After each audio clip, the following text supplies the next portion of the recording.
లేకపోతే వస్తున్నటువంటి ఆరోపణలు అనేక ఉన్నాయి పూర్ణచంద్ర మీద కూడా. సో దానికి ఏమైనా క్లారిటీ ఇచ్చినట్లుగా కానీ ఏమైనా డీటెయిల్స్ పోలీసులు కానీ పూర్ణచంద్ర నుంచి కానీ మనకి ఏమైనా సమాచారం అందుతుందా? ఎస్, పూర్ణచందన్ నిన్న లొంగిపోవడం అయితే జరిగింది. అడ్వకేట్ తో వెళ్లి చికట్పల్లి పోలీస్ స్టేషన్ లో నాకు ఎటువంటి సంబంధం లేదు, స్వేచ్ఛ చనిపోవడానికి నేను ప్రధాన రీజన్ అయితే కాదు, తను డిప్రెషన్ వల్ల తన లోన్లీనెస్ వల్ల చనిపోయింది, కానీ నాకు ఎటువంటి సంబంధం లేదంటూ కూడా ఆయన మీడియాకు ఒక లేఖ రాయడం జరిగింది. నేను పూర్ణచందన్ని నేను స్వేచ్ఛ గత 2009 నుంచి కూడా మాకు పరిచయం ఏర్పడింది, ఆ తర్వాత అది ప్రేమగా మారింది. కానీ స్వేచ్ఛకి ఆల్రెడీ ఎప్పటి నుంచో కూడా తను లోన్లీగా ఉండడం అయితే జరిగింది. చిన్నగా ఉన్నప్పటి నుంచే వాళ్ళ తల్లిదండ్రులు ఉద్యమకారులు కాబట్టి వాళ్ళు వదిలేసి వెళ్ళిపోయారు, వాళ్ళ పిన్నికి అప్పచెప్పారు. తను వాళ్ళ పేరెంట్స్ ప్రేమను కూడా పొందలేకపోయింది. ఆ తర్వాత మొదటి పెళ్లి కూడా బ్రేకప్ అవ్వడం, 2008 నుంచి 9 మధ్యలో మొదటి పెళ్లి బ్రేకప్ అవ్వడం, ఆ తర్వాత రెండో పెళ్లి కూడా 2016 నుంచి 17 వరకు 2 పెళ్లిలు బ్రేకప్ అవ్వడం. ఆ తర్వాత తను డిప్రెషన్ లో లోన్లీనెస్ లో వెళ్ళిపోయింది. తనకి కాస్త నేను ప్రేమని పంచాను, అదే కాకుండా అనేక సార్లు ఫినాన్షియల్ గా నేను సపోర్ట్ చేశాను. వాళ్ళ పాప ఎవరైతే ఉందో ఆ పాపకి కూడా నేను విద్యాలయ స్కూల్లో కూడా జాయిన్ చేశాను. ఆ 9th క్లాస్ ఫీజు కూడా నేనే కట్టుతున్నాను. పాప మెచ్యూర్ ఫంక్షన్ అప్పుడు కూడా దాదాపు 5 lakhs వరకు డబ్బులు నేను ఇచ్చాను. ఆర్థికంగా ఆ కుటుంబాన్ని నేనే ఆదుకున్నానంటూ కూడా పూర్ణచందన్ ఇటువంటి సెన్సేషనల్ వ్యాఖ్యలు చేయడం జరిగింది. అదే కాకుండా తనకి యాంగ్జైటీ ప్రాబ్లం, ఎమోషనల్ టెండెన్సీ, అదే కాకుండా హాస్పిటల్కి అనేక సార్లు స్కానింగ్లు నేను తీపిచ్చాను. తనకి కొంచెం ప్రాబ్లం ఉంది, డిప్రెషన్లో ఉంది. ఆ డిప్రెషన్లో తను ఎప్పుడు కూడా ప్రేమకి లోబడి అవ్వలేదా, తనకి ఎప్పుడు కూడా ప్రేమ అనేది దొరకలేదు, కానీ నేను ఇవ్వడం జరిగిందంటూ కూడా ఇటువంటి వ్యాఖ్యలు పూర్ణచందన్ చేశాడు.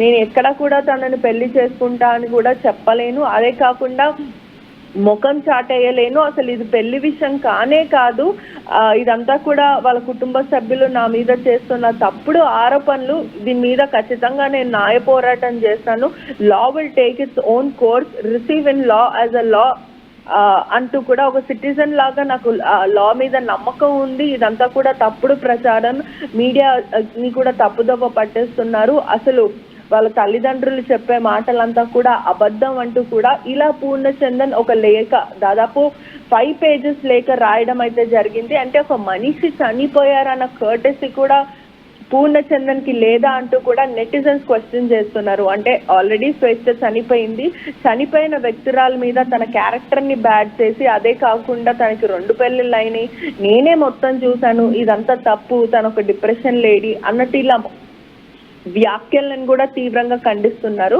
మరి ఎందుకని పూర్ణచందన్ మీడియా ముందు రాలేడు, అదే కాకుండా పూర్ణచందన్ ని పొలిటికల్ గా ఎవరో సపోర్ట్ చేస్తున్నారు, ఈ కేసుని కూడా తప్పుదోవ పట్టించే ప్రయత్నం చేస్తున్నారంటూ కూడా అనుమానాలు వ్యక్తం అవుతున్నాయి. నిజంగానే పూర్ణచందన్ స్వేచ్ఛని పెళ్లి చేసుకుంటానంటూ ప్రామిస్ చేసి ఆ తర్వాత ముఖం చాటేశాడా, లేకపోతే ఏంటి అనే క్వశ్చన్ మార్క్ కూడా తెరపైకి వస్తున్నాయి. ఈ క్రమంలోనే కుటుంబ సభ్యులు కూడా ఏదైతే అమ్మాయి మెచ్యూర్ ఫంక్షన్ కి దాదాపు 5 లక్షలు నేను ఇచ్చాను, అమ్మాయి స్కూల్ ఫీజు కూడా నేనే కడుతున్నానంటూ చెప్పడం జరిగింది. కానీ కుటుంబ సభ్యులు కూడా దీని మీద రెస్పాండ్ అయ్యారు. అసలు ఆ అమ్మాయి ఫంక్షన్ అప్పటికి దాదాపు 50 members కూడా లేదు, చాలా చిన్నగా ఇంట్లోనే చేసుకున్నారు, 5 lakhs కూడా అవ్వలేదు. ఆ డబ్బులంతా కూడా స్వేచ్ఛనే ఇచ్చింది, స్కూల్ ఫీజు కూడా స్వేచ్ఛనే కడుతుంది. ఇదంతా కూడా మోమాటికి తప్పు, ఎమోషనల్ గా మనుషులకు అబద్ధం చెప్పి డ్రైవ్ చేయాలనుకుంటున్నాడంటూ కూడా కుటుంబ సభ్యులు చెప్తున్నారు. మరి పూర్ణచందన్ స్ట్రాటజీ ఏంటి, అతను ఎవరు ముందుకి నడిపిస్తున్నారు, నిజంగానే పూర్ణచందన్ స్వేచ్ఛ చనిపోవడానికి అదొక కారణం అయ్యాడా అనే విధంగా కూడా పోలీసులు కేసు నమోదు చేసుకొని దర్యాప్తు. ఎందుకని మరి స్వేచ్ఛ మరణానంతరం పూర్ణచంద్రరావు కనిపించకుండా పోయారు అనే దానికి ఏదైనా సమాధానం దొరికిందా? ఎస్, పూర్ణచందన్ మాత్రము మీడియా అంతా కూడా బలవన్మరణానికి పాల్పడిన స్వేచ్ఛకి కారణం నేనే అంటూ కూడా ఆరోపణలు చేశారు. అందుకే ఈ తెలంగాణ రాష్ట్ర ప్రభుత్వం అందరికీ కానీ లేకపోతే ప్రజలందరికీ కూడా నిజం తెలియాలి, నాకు స్వేచ్ఛకి సంబంధం ఉన్న విషయం కరెక్టే, కానీ స్వేచ్ఛ చావుకి నేను కారణం కాదు అంటూ కూడా ఇలా మాటలు చెప్పడం. దాని తర్వాత తన మెడికల్ రిపోర్ట్స్ అంతా కూడా నా దగ్గర ఉన్నాయి. యాంగ్జైటీ, ఎమోషనల్ టెండెన్స్, డిప్రెషన్ ఇవన్నీ కూడా తను మెయింటైన్ చేస్తుంది. చిన్నప్పటి నుంచి కూడా తను ప్రేమ పొందలేకపోయింది.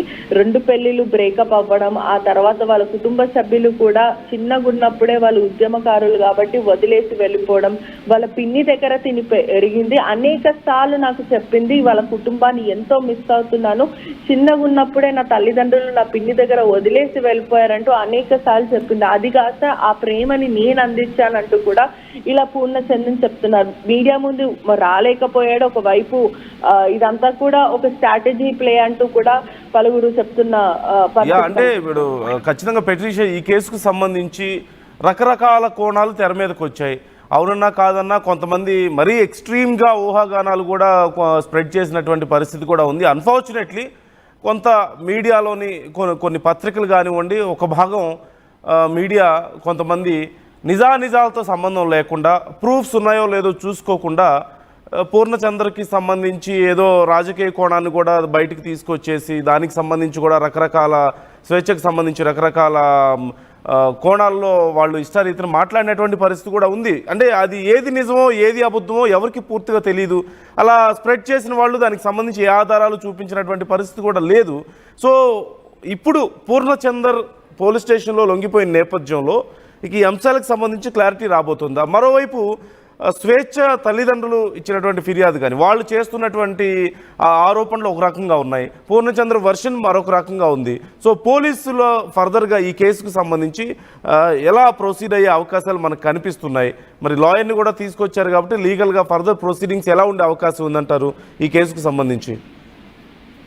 ఎస్, ఈ కేసుకి సంబంధించి కూడా ఆల్రెడీ పూర్ణచందర్ నిన్న రాత్రే లొంగిపోయాడు. లాయర్ అడ్వకేట్స్ తో సహా వెళ్ళి విచారణకు హాజరవుతాను, నేను పూర్తిగా నేను జ్యుడిషియరీ సిస్టమ్ కి నేను సహకరిస్తానంటూ కూడా పూర్ణచందర్ చెప్పారు. కానీ స్వేచ్ఛ మొబైల్ ఫోన్స్ కానీ గ్యాడ్జెట్స్ కానీ తను చివరిగా ఎవరితో మాట్లాడింది, లాస్ట్ కాల్ ఎవరికి చేసింది, తన వాట్సాప్ చాట్ రికార్డ్ అంతా కూడా హిస్టరీ అంతా కూడా నిన్న పోలీసులు తీయడం అయితే జరిగింది. పూర్ణచందర్ వల్లనే స్వేచ్ఛ చనిపోయిందంటూ ఎటువంటి అనుమానాలున్నా ప్రూఫ్లున్నా ఖచ్చితంగా ఈ కేసులో పూర్ణచందర్ని ఫిక్స్ చేసే అవకాశాలు ఉన్నాయి. ఆల్రెడీ ఎఫ్ఐఆర్ కూడా జరిగింది. కుటుంబ సభ్యులు మాత్రం తన చావుకి కారణం తన బలవన్మరణానికి పాల్పడడానికి ఖచ్చితంగా పూర్ణచందర్నే కారణం అంటూ కూడా పోలీసులకి వాళ్ళ కుటుంబ సభ్యులు స్టేట్మెంట్ రికార్డ్ అయితే చేశారు. ఈ క్రమంలోనే పోలీసులు కూడా సుదీర్ఘంగా విచారిస్తున్నారు. అసలు చివరిసారి ఎప్పుడు మాట్లాడింది, వీళ్ళిద్దరు పరిచయం ఎప్పటి నుంచి, ఇవంతా కూడా క్లారిటీగా పోలీసులు తెలుసుకుంటున్నారు. అదే కాకుండా స్వేచ్ఛ కూడా ఎప్పటి నుంచో తన ఇన్స్టాగ్రామ్ సోషల్ మీడియా అకౌంట్ లో కూడా పూర్ణచంద్రన్తో దిగిన ఫొటోస్ కానీ మొన్న రీసెంట్ గా గత 3-4 డేస్ బ్యాక్ అంటే చనిపోక ముందు కూడా తను అరుణాచలం ఇద్దరు కలిసి వెళ్ళడం జరిగింది. సో ఈ క్రమంలోనే దాదాపు 2009 నుంచి కూడా వీళ్ళకి పరిచయం ఏర్పడింది. 2020 నుంచి కూడా వీళ్ళు గాఢంగా ప్రేమించుకున్నారు. మొదట పెళ్లి చేసుకుందాం అనుకున్నారు. కానీ పూర్ణచంద్రన్ ముఖం చాటేయడం వల్లనే తీవ్రమైన మనస్తాపంకి గురై తను చనిపోయిందంటూ కూడా కుటుంబంతో సహా వాళ్ళ ఫ్రెండ్స్ తో సహా జర్నలిస్ట్ ఫెడరేషన్ అంతా కూడా ఆరోపణలు చేస్తున్న పరిస్థితి కనిపిస్తుంది. Okay, right. Thank you Patricia. మొత్తం మీద ఈ కేసుకు సంబంధించి పూర్ణచందర్ లొంగిపోయిన నేపథ్యంలో అడ్వకేట్తో కలిసి పోలీసులు ఎదుట పూర్ణచంద్ర లొంగిపోయిన నేపథ్యంలో ఈ కేసుకు సంబంధించి అతి త్వరలోనే క్లారిటీ రాబోతుంది. రకరకాల అనుమానాలు, స్వేచ్ఛ తల్లిదండ్రుల వర్షన్ ఒక రకంగా ఉంది, తనకి సంబంధించిన వాళ్ళు ఫ్రెండ్స్ కానీ రిలేటివ్స్ కూడా దీనికి సంబంధించి రకరకాల అనుమానాలను వ్యక్తం చేస్తూ ఉన్నారు.